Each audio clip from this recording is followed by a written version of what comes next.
today we're just trying to finish off the sealing of two molds, one of which you can most probably see is for Erica and Jeff. I know Jeff likes burning incense, so this is coming to you guys at ATD, Artists Till Death. I've had the pleasure of meeting you guys and had the most awesome time at your Brisbane show last year with Colour Obsession, the lovely Janice. So just mixing up. So what we've got here are resin incense burners. What I've done is I've taken a plain ordinary wooden incense burner, a 12-inch one. I didn't like the design. They all had this little hidden compartment underneath here. And you flipped it out and that's where you stored your incense. I don't think anybody in the history of incense has ever stored their incense there. I never did. So I thought, well, you can't close the lid on them properly because the incense would touch the top of the lid. Bit dangerous when you consider incense need flame to light, burns, hits wood. Not a nice combination. So hence I thought, well, hang on a minute. The lovely people at Stone Coat Countertops have this wonderful resin that is heat resistant. So we have, ta-da! Can you see that, guys? We have the countertop resin. So I've used the casting resin for the actual burners. Now I'm coating them with the countertop so that you can wash it and you don't have to worry about it. Getting wood wet for starters. And it shouldn't leave a burn mark, as resin has a tendency to do, and it also leaves this horrible tar-like residue. Excuse me, it's really hot here in Australia. So the aim of the game here is to seal them up, and you guys are not going to believe how this one goes bing. It is, oh my god. So I just wanted to put a little bit on this to hide that. Well, not so much hide it. That was a slight goof up on my part. So hey, not perfect. Everybody goofs. You learn from your goofs as far as I'm concerned. A goof is a stuff up, a mistake, but there are no mistakes, right guys?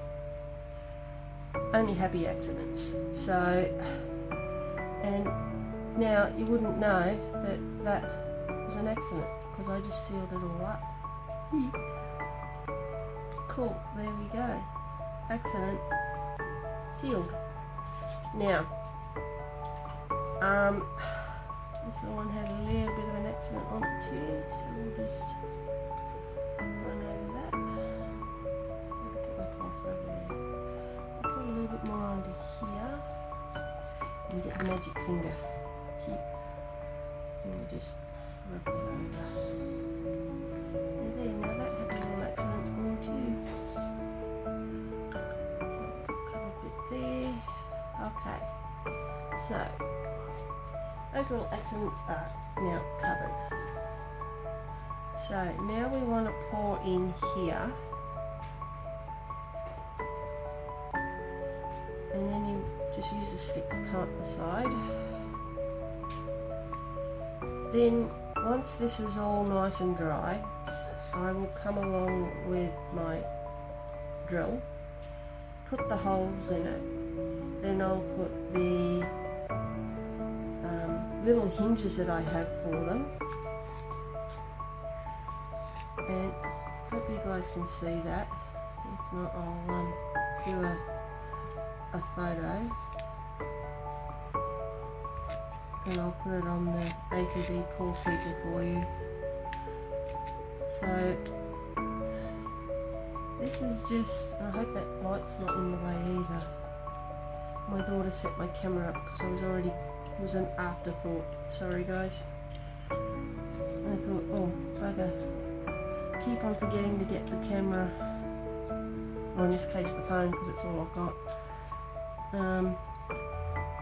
So we're just going along and covering the sides up. Yes, it's going to roll down. Need the glasses so I can see where I'm going. Yes, it is going to fold back down, but I don't mind. The side doesn't actually get hit with incense, it's the base that does. So, some of you most probably asking, excuse me, why incense burners? Well, I have a shop called Anderson and Jewel New Age Emporium. Now, I got into incense something like 20 odd year ago, and actually most probably more than that now, but then I had a little shop, and that little shop turned into 2,500 varieties of incense. Yes, you heard correct, 2,500 varieties, 27 different suppliers, some of them with the same stuff, some of them with, or most of them with different stuff. And that's my granddaughter in the background, the youngest one. We had, I loved the shop, it was amazing. We would open up first thing in the morning and you hit with all these incense. People don't realise that incense is like perfume. You cannot copy the same recipe and claim it as your own. It's a big taboo, it's like perfume. So in the end I would have something like 57 different kinds of roses. I think there were 27 different kinds of dragon's blood. Surprisingly enough, there was only 2 white sage that I would actually have to have trouble keeping in stock. And I just loved my shop. Anyway, for reasons I won't go into, I had to shut it down. And I noticed that when I shut it down, not long after, I was always getting constantly sick. And then I realised, I put 2 and 2 together and thought, I am pining for my shop.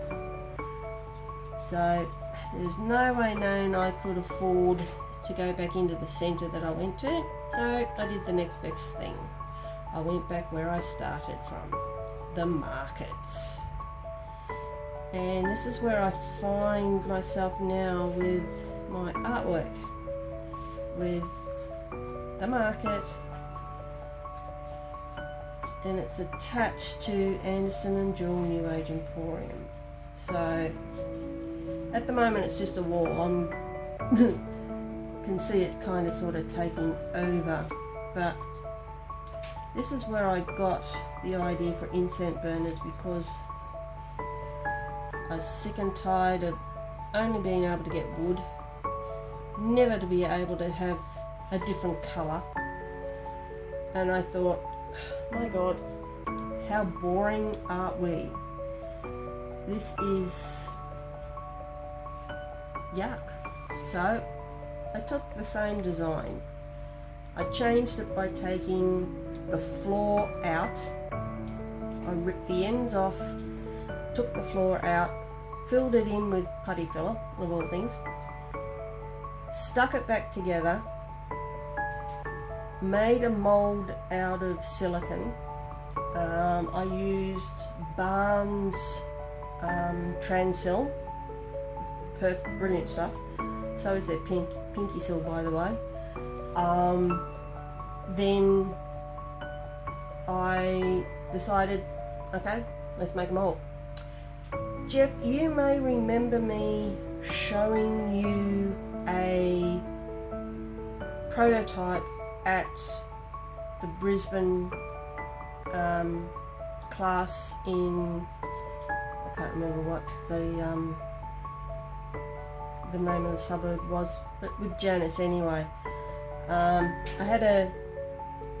I'd fixed a, what do you call it, LED lighting to a USB version. That unfortunately died. So, and that never went any further, but it did set the stage for this model. Now, the old model had, I don't know where it is, it's gone.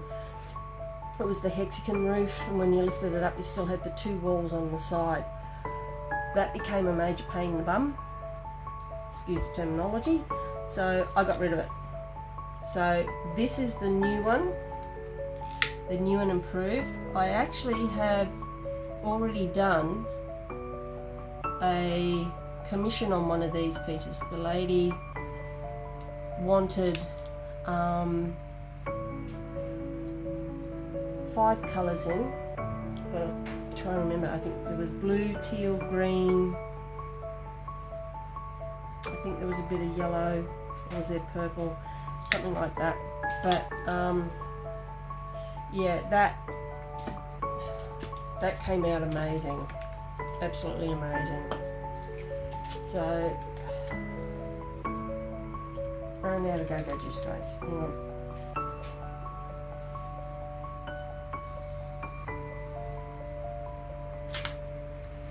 So yeah,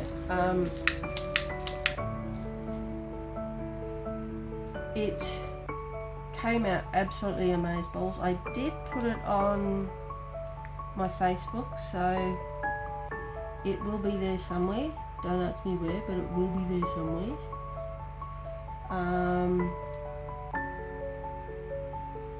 Let that cool down, otherwise it goes on me. So basically now it is just sit and wait.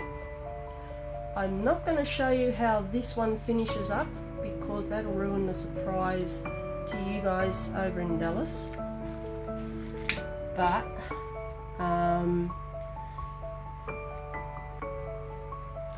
some of your favourite things will be on it.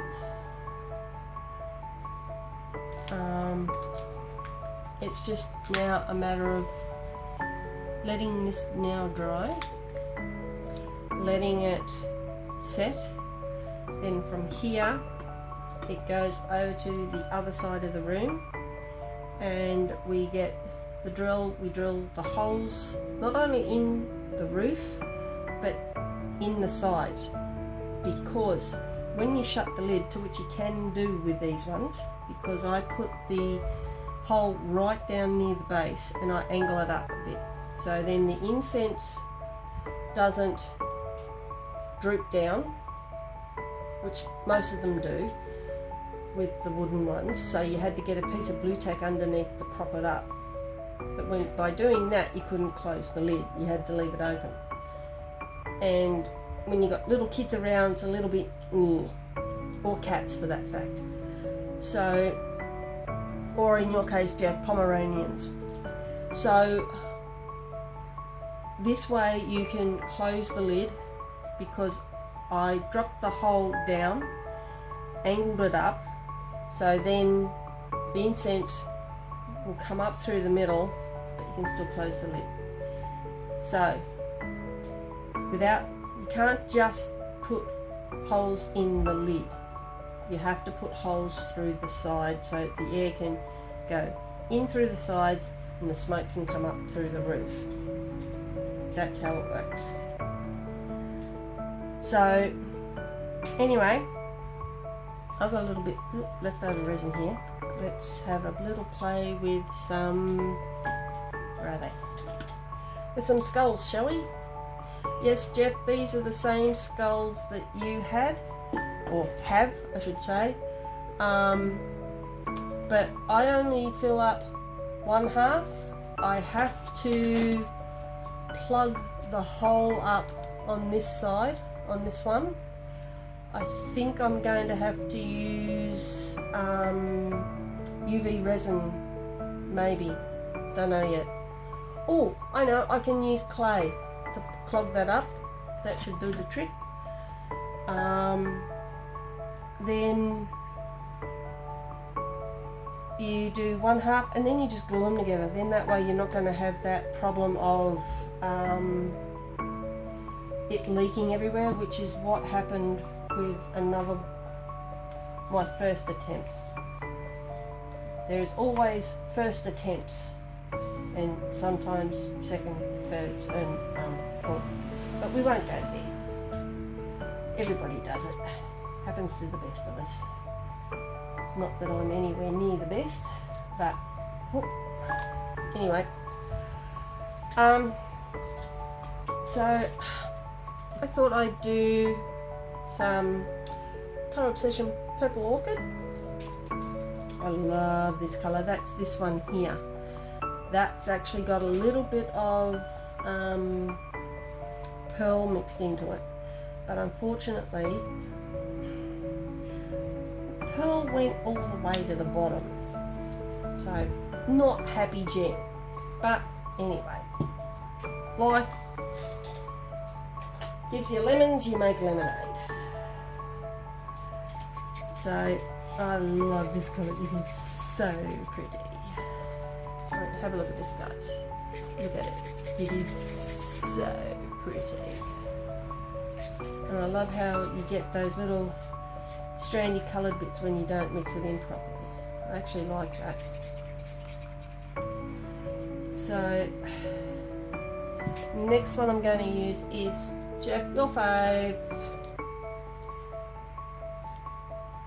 Breakfast at Tiffany's, which I like that name for the simple fact my youngest daughter's name is Tiffany. So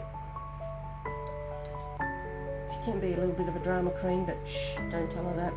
Actually, both my daughters can, but shh, don't tell them that. But then again, I think all daughters can be a bit of drama queens too, don't you think? So, put a little bit of that into there. Get resin on top of that. And then round and round and round we go. So, we feel this resin getting a little hot, so we might try and do a little bit of all of them. We might have enough to do that. Like my failed experiment, that's actually rainbow hematite in there, not that you could tell. Didn't quite go to plan, but never mind. Now, I know this one sinks. Oh, cop that right in the nose. Put a little bit in that one. A little bit in that one. A little bit in this one. I love the skull with the headphones on. I just love that one. That is just so cool. Let's see if we've got enough to make a top hatter.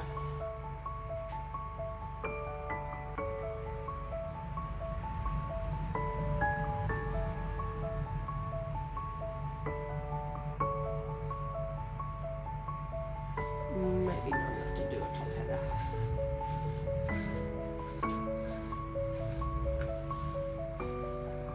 So I hope I'm still in the camera. Apologies if I'm not.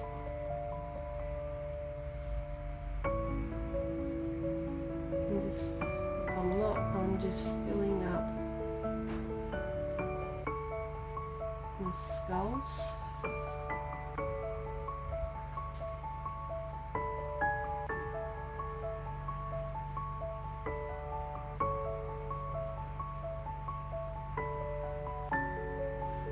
See if we can get the face out of this one.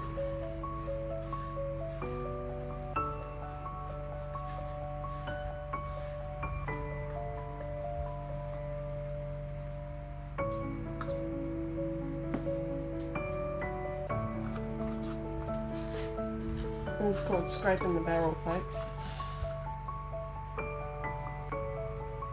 Squeezing the bejesus out of it. Or milking it for everything it's got. Okay, let's see what we've got left in the clearer.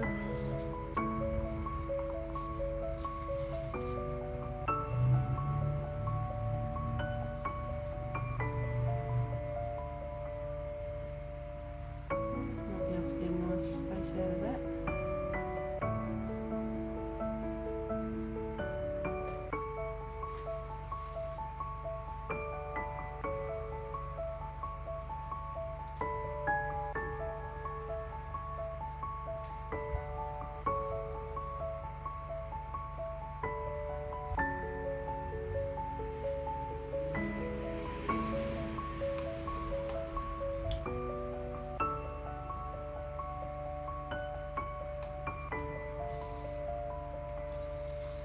Looks quite funky.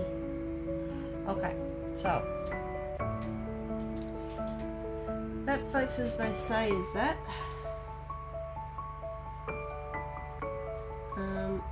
Let's see how these guys turn out in the morning. I have no idea what time it is, but I'm at a guess saying that it's getting close to my bedtime because I start work at 1 AM, as most of you know. If you didn't, you do now. I'm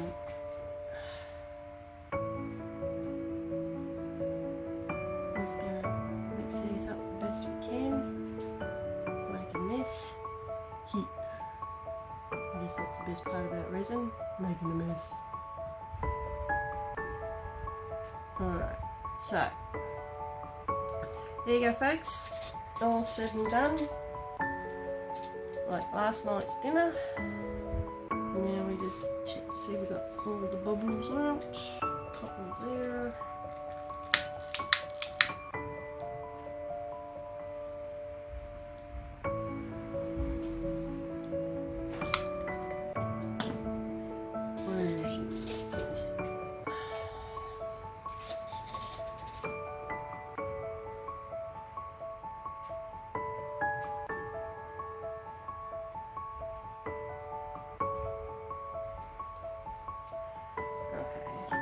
Might have to do another coat on this, maybe.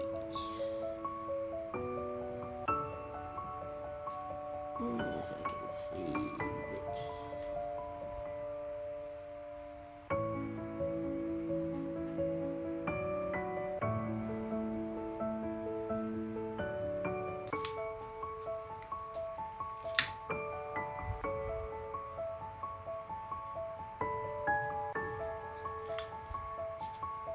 And remember, folks, try not to burn your moulds.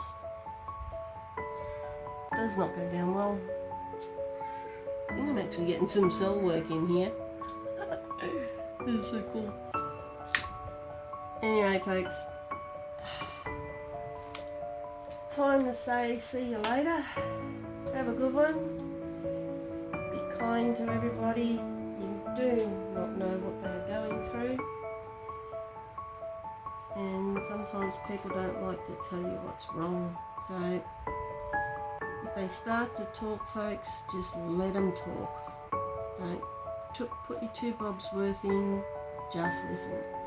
Because sometimes just listening is the best medicine of all. See you later, guys. Have a good one.